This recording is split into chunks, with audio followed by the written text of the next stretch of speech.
professor of New Testament and Greek at Erskine Theological Seminary. One of the courses that I teach and one of the areas that I'm interested in are the parables of Jesus. And in this segment, I want us to talk about three of the most fascinating parables of all, and they are found in one place, and that is the 15th chapter of Luke. Now, these parables illustrate a line from one of my most influential theologians of the modern world, and that is Gomer Powell. Surprise, surprise, surprise. Because many of the parables of Jesus catch the hearer off guard.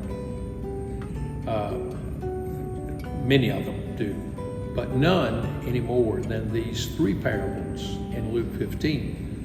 So what I'd like to do is to talk just for a few minutes about Luke 15 as a whole, and then focus upon the story, the third of these parables. First of all, the context of these three parables in Luke 15 is very important. It is set in the first three verses of chapter 15. And I'm paraphrasing it, where publicans, tax collectors, and sinners were drawing near to Jesus. At the very same time that the Pharisees, his opponents, were moving away from him. And the Pharisees observe that Jesus is attracting these lowlifes, these people that are despised and hated by everybody, but especially by them.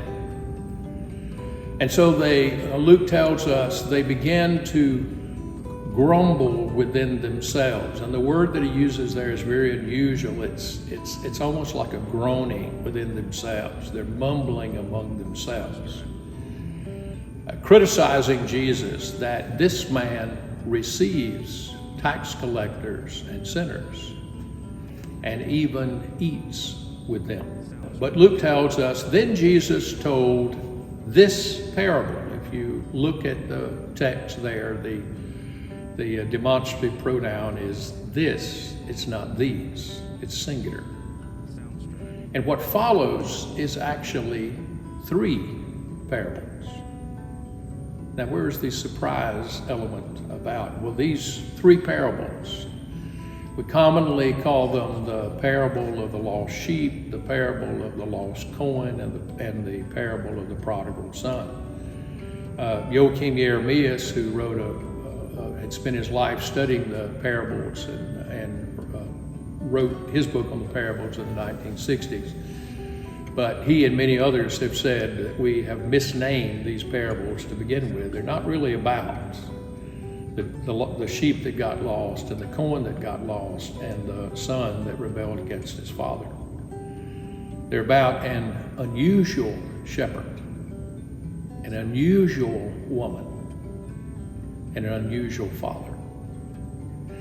Now, Jesus seems to be following a rabbinic technique, because if you look at the way that rabbis taught in the rabbinic materials that followed, the New Testament, it was common for the rabbis, if they were teaching some point of the law, it was common to them to use a kind of a three-point approach. We do it in sermons, and probably the best example of it in modern day life is the American joke. Every joke has three elements to it. The punchline is the third one. It's exactly what's true in Luke 15. The first two parables are very short, about a shepherd who goes out and counts his sheep at night. He has 100, he discovers there are only 99 there. What does he do? Well, most students are satisfied with 99 on a test score, but he's not. He goes out into the darkness, the dangers that we would face there, and he searches for that lost sheep. And then when he finds the lost sheep, he brings him back, and his celebration is extravagant. It's over the top.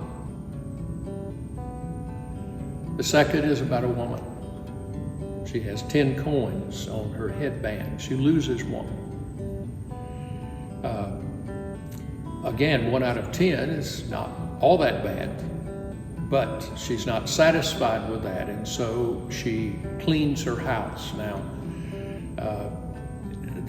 most people, a great number of people in Jesus' day didn't live in a house. Some of them lived in caves, they lived with family, but even the people who had homes, the homes were very simple, usually one room. And at night, they brought their children in, and they also brought their livestock in. So when it says that she swept her house, the intention of it is, I think, the reality of it is that she got down and all of the bedding for the animals and all the manure they left behind, and she searches until she finds that one coin, and then her celebration is over the top. She calls her friends and has a party. That's like walking across a parking lot and seeing a man who's just picked up a penny and he's dancing. I mean, we would think he's on something. That celebration doesn't match the smallness of what has happened.